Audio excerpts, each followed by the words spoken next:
Now, this is also a moment which is like particular moments in modern history when specific struggles galvanize millions around the world, captures their imagination to act in solidarity. This occurred during the Spanish Civil War, where tens of thousands of people around the world were prepared to fight against the fascists and even give their lives. People from Scotland as well. Another instance was the struggle of the Vietnamese against US imperialism. And of course the liberation struggles of Southern Africa, which gave rise to the anti-apartheid movement around the world. And so the time has come now for progressive humanity to cut through all the obfuscations, the canards, and I've been listening very carefully to the discussions around, for example, the Histradut, which I'll come back to. The calumnies. Nobody in their right mind any longer takes seriously those who say that if you are opposed to Israeli policies, you are anti-Semitic. And it's time for us to meaningfully support the Palestinian people. For 60 years, Palestinians have alerted us to one outrage after another. Injustices piled upon injustices without the commensurate scale of global solidarity required to make a significant difference to their lives. But we can change that now. This is the moment when we can change that. It's now really in our hands to change this really unconscionable situation. Not by merely appealing to the ruling classes of the world and their institutions, who remain in the face of abundant evidence, unmoved, callous, and hypocritical. In fact, many of them sustain and provide succor to Israeli apartheid and the state terror we see.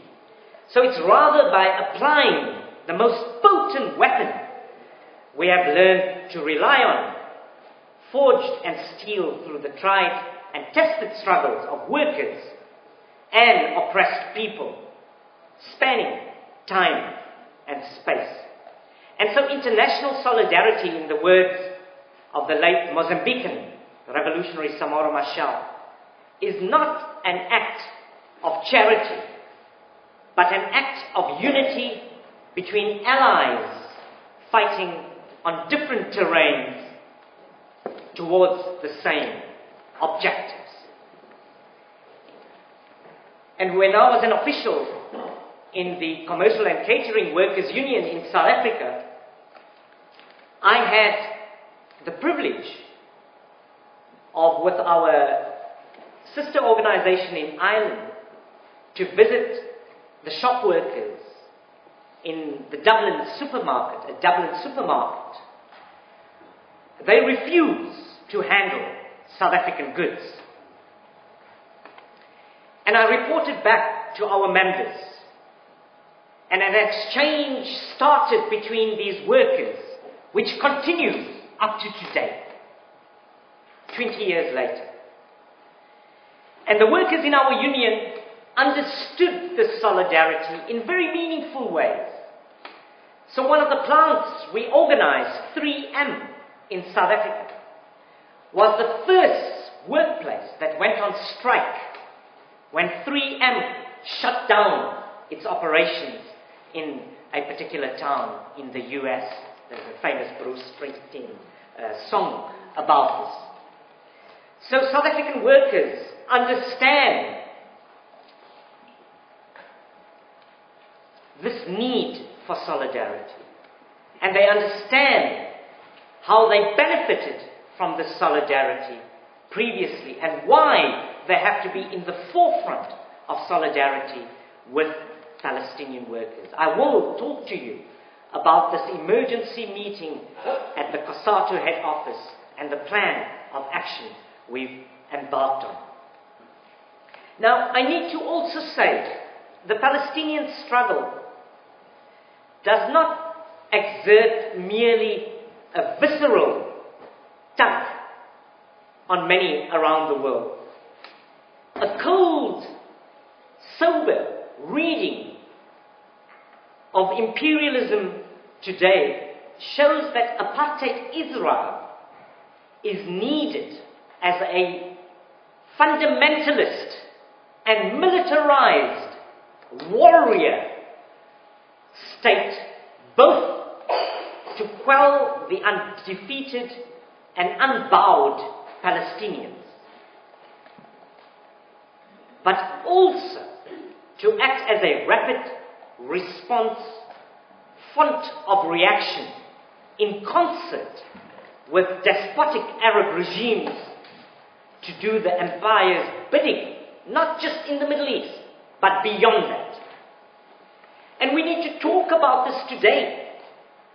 The media want us to see Gaza as something discrete, something not linked to what happened in Lebanon the other day and elsewhere, and not to understand the role Israel plays for empire today. And it's up to us to point this out. Over the years, this role has included support for mass terror waged against the people of Central and South America, and facilitating the evasion of international sanctions against South Africa. Many of the military dictatorships in South America and Central America were supported in very real ways by Israel. When the Turkish military put down the workers' movement and banned mass trade unions, it was Israel involved with that as well, as they are with the Turkish military today. 35% of the arms export apartheid South Africa received was from Israel in the 70s. Israel cemented trade links, military links, cultural links, as well as nuclear links with South Africa. The hundreds of nuclear warheads Israel has needs to come under scrutiny today. We know what Mordechai Vanunu tried to do to expose these links and what happened to him. And I'm pleased that people in this city were very active in exposing that.